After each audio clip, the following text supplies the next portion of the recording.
Cinderella. एक बार एक सज्जन व्यक्ति थे जिन्होंने अपनी दूसरी पत्नी के लिए सबसे घमंडी और घमंडी महिला से विवाह किया था। उसके पूर्व पति से उसकी 2 बेटियां थीं, जो वास्तव में हर मामले में बिल्कुल उसकी तरह थीं। इसी तरह उसकी दूसरी पत्नी से भी एक छोटी बेटी थी, लेकिन वह बेमिसाल नेकदिल और मधुर स्वभाव की थी, जिसे उसने अपनी माँ से लिया था, जो दुनिया की सबसे अच्छी प्राणी थी। शादी की रस्में खत्म होते ही सास ने अपना असली रंग दिखाना शुरू कर दिया। वो इस सुंदर लड़की के अच्छे गुणों को बर्दाश्त नहीं कर सकती थी, और इसलिए भी कि वे उसकी अपनी बेटियों को और भी घिनौनी बना रही थीं। उसने उसे घर के सबसे घटिया कामों में लगा दिया। वो बर्तन, मेज वगैरह साफ करती और मैडम के कमरे और उनकी बेटियों के कमरे की सफाई करती। वो एक दयनीय कोठरी में एक घटिया पुआल के बिस्तर पर लेटी रहती, जबकि उसकी बहनें बढ़िया कमरों में फर्श पर जड़े हुए एकदम नए फैशन के बिस्तरों पर लेटी रहती, और जहां उनके पास इतने बड़े चश्मे होते कि वे खुद को सिर से पैर तक पूरी तरह देख सकती थीं। बेचारी लड़की ने सब कुछ धैर्यपूर्वक सहन किया और अपने पिता को बताने की हिम्मत नहीं की, जो उसे खरी खोटी सुना देते, क्योंकि उसकी पत्नी पूरी तरह से उस पर शासन करती थी। जब वह अपना काम कर लेती तो वह चिमनी के कोने में चली जाती और राख के बीच बैठ जाती, जिसके कारण उसे आमतौर पर सिंडरवेज कहा जाता था। लेकिन सबसे छोटी, जो बड़ी बहन जितनी असभ्य और असभ्य नहीं थी, उसे सिंड्रेला कहती थी। हालांकि सिंड्रेला अपने साधारण कपड़ों के बावजूद अपनी बहनों से 100 गुना अधिक सुंदर थी, हालांकि वे हमेशा बहुत ही शानदार कपड़े पहनती थीं। ऐसा हुआ कि राजा के बेटे ने एक पार्टी रखी और उसमें फैशन के सभी लोगों को आमंत्रित किया। हमारी युवा लड़कियों को भी आमंत्रित किया गया था, क्योंकि वे गुणवत्ता के बीच बहुत शानदार व्यक्ति थीं। वे इस निमंत्रण पर बहुत खुश थीं और अपने लिए उपयुक्त गाउन, पेटीकोट और सिर के कपड़े चुनने में व्यस्त थीं। ये सिंड्रेला के लिए एक नई परेशानी थी, क्योंकि वह अपनी बहनों के लिनन को इस्त्री करती थी और उनके रफल्स को बुनती थी। वे पूरे दिन केवल इस बारे में बात करती थीं कि उन्हें कैसे कपड़े पहनने चाहिए। मेरे लिए, सबसे बड़े ने कहा, मैं अपना लाल मखमली सूट पहनूंगी जिसमें फ्रेंच ट्रिमिंग है। और मैं, सबसे छोटे ने कहा, अपना सामान्य पेटीकोट पहनूंगी, लेकिन फिर उसके लिए क्षतिपूर्ति करने के लिए मैं अपना सोने के फूलों वाला मैंटो और हीरे का स्टोमेकर पहनूंगी, जो दुनिया में सबसे साधारण नहीं है। उन्होंने अपने सिर के लिए सबसे अच्छी टायर वुमन को बुलाया ताकि वे उनके सिर के लिए ड्रेस बना सके और उनके डबल पिनर को एडजस्ट कर सके, और उन्होंने मैडमोसेले डेला पोचे से लाल ब्रश और पैच मंगवाए। सिंड्रेला को भी इन सभी मामलों में सलाह लेने के लिए बुलाया गया था, क्योंकि उसके पास बेहतरीन विचार थे और वो हमेशा उन्हें सबसे अच्छे के लिए सलाह देती थी, बल्कि उनके सिर को सजाने के लिए अपनी सेवाएं देने की पेशकश करती थी, जिसे वे बहुत ही इच्छुक थे। जब वह ऐसा कर रही थी तो उन्होंने उससे कहा, सिंड्रेला, क्या तुम्हें बॉल पर जाने में खुशी नहीं होगी? अफसोस, उसने कहा, तुम सिर्फ मेरा मजाक उड़ा रही हो। मैं ऐसे लोगों के लिए नहीं हूं जो वहां जाऊं। तुम्हारा ये कहना सही है, उन्होंने जवाब दिया, बॉल पर सिंडरवेज को देखकर लोग हंसेंगे।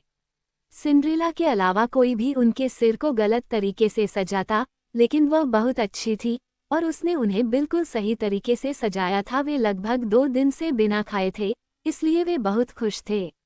उन्होंने 1 दर्जन से ज्यादा फीते तोड़ दिए ताकि वे करीब से बंधे रहें, ताकि उनका आकार ठीक ठाक हो सके, और वे लगातार अपने आईने की ओर देखते रहे। आखिरकार खुशी का दिन आया। वे दरबार गए और सिंड्रेला ने अपनी आंखों से उनका पीछा किया जब तक वो उन्हें देख सकती थी, और जब वो उनसे दूर हो गई तो वह रोने लगी। उसकी गॉडमदर ने उसे रोते हुए देखा और उससे पूछा कि मामला क्या है। काश मैं ऐसा कर पाती, काश मैं ऐसा कर पाती। वो बाकी कुछ नहीं बोल पाए, उसके आंसू और सिसकियां बीच में ही रुक गईं। उसकी गॉडमदर, जो एक परी थी, ने उससे कहा, तुम चाहती हो कि तुम बॉल पर जा सको, है ना? हाँ, सिंड्रेला ने गहरी सांस लेते हुए कहा। ठीक है, उसकी गॉडमदर ने कहा, एक अच्छी लड़की बनो और मैं तुम्हें जाने के लिए तैयार करूंगी। फिर वो उसे अपने कमरे में ले गई और उससे कहा, बगीचे में भाग जाओ और मेरे लिए एक कद्दू ले आओ। सिंड्रेला तुरंत ही सबसे बढ़िया कद्दू इकट्ठा करने चली गई और उसे अपनी गॉडमदर के पास ले आई। उसे समझ में नहीं आ रहा था कि यह कद्दू उसे बॉल पर कैसे ले जाएगा। उसकी गॉडमदर ने कद्दू के अंदर का सारा हिस्सा निकाल दिया, छिलके के अलावा कुछ नहीं छोड़ा। ऐसा करने के बाद उसने अपनी छड़ी से उस पर प्रहार किया और कद्दू तुरंत एक बढ़िया कोच में बदल गया जिस पर सोना लगा हुआ था। फिर वह अपने चूहेदानी में देखने गई, जहां उसे 6 चूहे मिले, सभी जीवित, और उसने सिंड्रेला को जाल का दरवाज़ा थोड़ा ऊपर उठाने का आदेश दिया। जब प्रत्येक चूहे को बाहर निकालते हुए उसने अपनी छड़ी से उसे थोड़ा थपथपाया, चूहा उसी क्षण एक बढ़िया घोड़े में बदल गया, जो कुल मिलाकर एक सुंदर चूहे के रंग के 6 घोड़ों का एक बहुत बढ़िया सेट बन गया। कोचमैन के लिए असमंजस में होने के कारण, मैं जाकर देखूंगी, सिंड्रेला ने कहा। अगर चूहेदानी में कभी कोई चूहा नहीं होता है तो हम उसे कोचमैन बना सकते हैं। तुम सही हो, उसकी गॉडमदर ने जवाब दिया। जाओ और देखो। सिंड्रेला जाल उसके पास ले आई और उसमें 3 बड़े चूहे थे।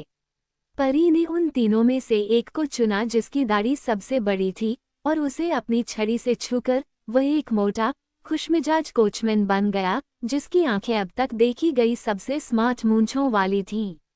उसके बाद उसने उससे कहा, फिर से बगीचे में जाओ और तुम्हें पानी के बर्तन के पीछे 6 छिपकलियां मिलेंगी, उन्हें मेरे पास लाओ। उसने जैसे ही ऐसा किया, उसकी गॉडमदर ने उन्हें 6 पैदल सैनिकों में बदल दिया, जो गाड़ी के ठीक पीछे कूदते हुए आए। उनकी सारी पोशाकें सोने और चांदी से सजी हुई थीं, और वे एक दूसरे के पीछे इस तरह चिपके हुए थे मानो उन्होंने जीवन भर कुछ और नहीं किया हो। परी ने फिर सिंड्रेला से कहा, ठीक है, आप यहाँ गेंद पर जाने के लिए उपयुक्त उपकरण देख रहे हैं, क्या आप इससे खुश नहीं हैं?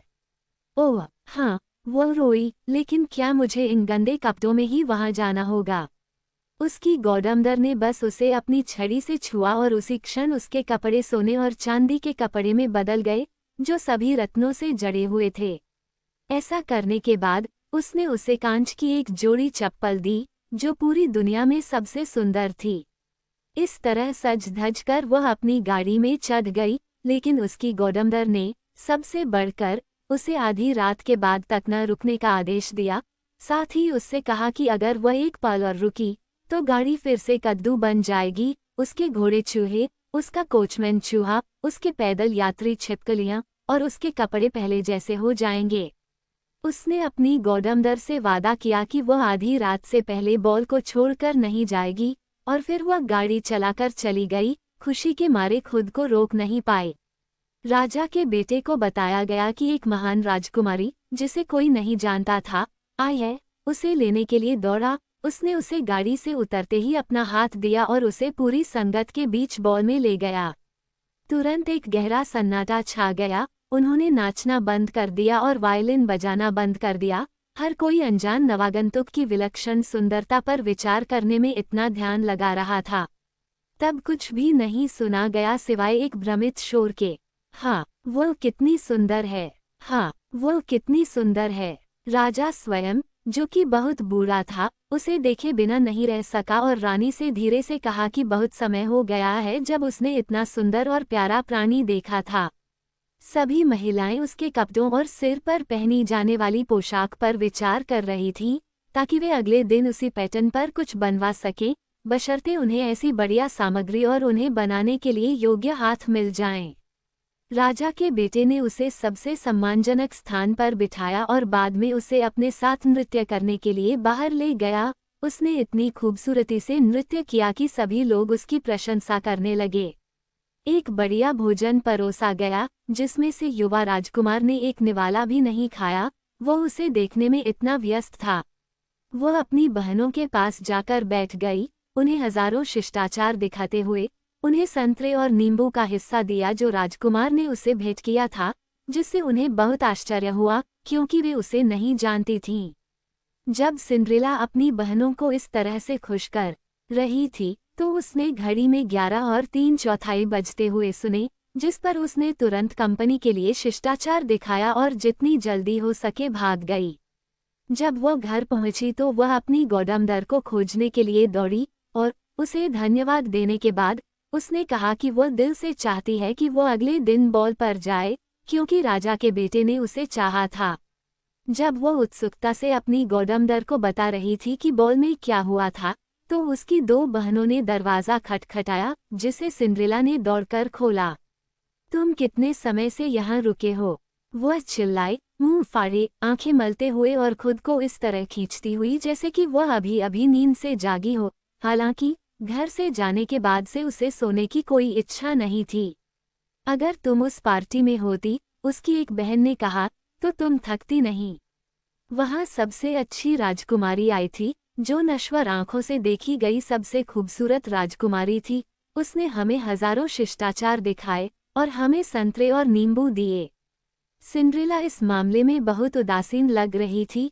वास्तव में उसने उस राजकुमारी का नाम पूछा, लेकिन उन्होंने उसे बताया कि वे उसे नहीं जानते और राजा का बेटा उसके कारण बहुत बेचैन था और वह ये जानने के लिए पूरी दुनिया दे देगा कि वह कौन थी। इस पर सिंड्रेला ने मुस्कुराते हुए उत्तर दिया, तो वो वाकई बहुत खूबसूरत होगी। तुम कितनी खुश हो। क्या मैं उसे नहीं देख सकती थी? आह प्यारी मिस शार्लोट, मुझे अपने पीले रंग के कपड़े उधार दो जो तुम हर दिन पहनती हो। हाँ बिल्कुल मिस चार्लोट रोई, तुम जैसे गंदे सिंडरवेज को मेरे कपड़े उधार दो। मैं मूर्ख बन जाऊंगी। सिंड्रेला को वास्तव में ऐसे उत्तर की उम्मीद थी और वो इस इनकार से बहुत खुश थी, क्योंकि अगर उसकी बहन ने मजाक में उससे जो मांगा था उसे उधार दे दिया होता तो उसे बहुत दुख होता। अगले दिन दोनों बहनें बॉल पर थीं और सिंड्रेला भी थी, लेकिन पहले से ज्यादा शानदार कपड़े पहने हुए थी। राजा का बेटा हमेशा उसके साथ रहता था और उसकी तारीफ और उसके लिए दयालु भाषण देना कभी बंद नहीं करता था। उसके लिए ये सब इतना थकाऊ नहीं था कि वो पूरी तरह से भूल गई कि उसकी गॉडमदर ने उसे क्या सलाह दी थी। इतना कि उसने आखिरकार घड़ी में 12 बजने का समय गिन लिया, जबकि उसे लगा कि 11 से ज्यादा नहीं बज रहे हैं। फिर वो उठी और भाग गई, हिरन की तरह फुर्ती से। राजकुमार ने उसका पीछा किया, लेकिन वो उसे पकड़ नहीं सका। वो अपनी एक कांच की चप्पल पीछे छोड़ गई, जिसे राजकुमार ने बहुत सावधानी से उठाया। वह घर पहुंची, लेकिन उसकी सांस फूल रही थी और वो अपने गंदे पुराने कपड़ों में थी। उसके पास अपनी सारी साज सज्जा में से कुछ भी नहीं बचा था, सिवाय एक छोटी चप्पल के, जो उसने गिरा दी थी। महल के गेट पर पहरेदारों से पूछा गया, यदि उन्होंने किसी राजकुमारी को बाहर जाते देखा होता। किसने कहा, उन्होंने किसी को बाहर जाते नहीं देखा, सिवाय एक युवा लड़की के, जो बहुत ही घटिया कपड़े पहने हुए थी और जिसकी छवि एक सज्जन महिला की बजाय एक गरीब देहाती लड़की की थी। जब दोनों बहनें बॉल से लौटी तो सिंड्रेला ने उनसे पूछा, क्या उनका मनोरंजन ठीक से हुआ था और क्या वह सुंदर महिला वहाँ थी। उन्होंने उससे कहा, हाँ, लेकिन जब 12 बज गए तो वह तुरंत ही भाग गई और इतनी जल्दी में कि उसने अपनी एक छोटी कांच की चप्पल, दुनिया की सबसे सुंदर चप्पल, जो राजा के बेटे ने उठा ली थी, गिरा दी। उसने बॉल के दौरान हर समय उसे देखने के अलावा कुछ नहीं किया था और निश्चित रूप से वो उस सुंदर व्यक्ति से बहुत प्यार करता था जिसके पास कांच की चप्पल थी। उन्होंने जो कहा वह बिल्कुल सच था। कुछ दिनों बाद राजा के बेटे ने तुरही बजाकर यह घोषणा करवा दी कि वो उस लड़की से शादी करेगा जिसके पैर में ये जूता फिट होगा। जिन लोगों को उसने काम पर रखा था, उन्होंने राजकुमारियों, फिर डचेस और पूरे दरबार पर इसका परीक्षण करना शुरू किया, लेकिन सब व्यर्थ रहा। ये बात दोनों बहनों के पास लाई गई, जिन्होंने जूता में अपना पैर डालने की हर संभव कोशिश की, लेकिन वे ऐसा नहीं कर पाईं। सिंड्रेला, जिसने ये सब देखा और अपनी जूती को पहचान लिया, ने हंसते हुए उनसे कहा, देखता हूँ कि यह मुझ पर फिट होगा या नहीं। उसकी बहनें जोर से हंसने लगीं और उसका मजाक उड़ाने लगीं। जिस सज्जन को जूता आजमाने के लिए भेजा गया था, उसने सिंड्रेला को गौर से देखा और उसे बहुत सुंदर पाकर कहा, यह उचित है कि उसे प्रयास करना चाहिए, और उसे सभी को परीक्षण करने देने का आदेश था। उसने सिंड्रेला को बैठने के लिए कहा और उसके पैर में जूता पहनाया। उसने पाया कि जूता बहुत आसानी से पहना जा रहा था और उसे ऐसे फिट हो रहा था जैसे कि वो मोम से बना हो। उसकी दोनों बहनों को बहुत आश्चर्य हुआ, लेकिन जब सिंड्रेला ने अपनी जेब से दूसरी जूती निकाली और उसे अपने पैर में पहनी तो वह और भी अधिक आश्चर्यचकित हो गई। इसके बाद उसकी गॉडमदर आई, जिसने अपनी छड़ी से सिंड्रेला के कपड़ों को छुआ और उन्हें पहले के किसी भी कपड़े से अधिक समृद्ध और शानदार बना दिया। और अब उसकी दोनों बहनों को लगा कि वो वही सुंदर महिला है जिसे उन्होंने बॉल पर देखा था। वे उसके पैरों पर गिर पड़ीं और उससे अपने द्वारा किए गए सभी दुर्व्यवहार के लिए क्षमा मांगने लगीं।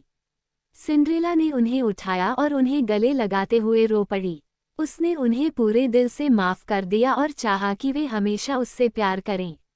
उसे उसी तरह तैयार करके युवा राजकुमार के पास ले जाया गया। राजकुमार ने उसे पहले से कहीं ज्यादा आकर्षक पाया और कुछ दिनों बाद उससे शादी कर ली। सिंड्रेला, जो सुंदर होने के साथ साथ अच्छी भी थी, अपनी दो बहनों को महल में रहने की जगह दी और उसी दिन उन्हें दरबार के दो महान प्रभुओं से मिलवाया।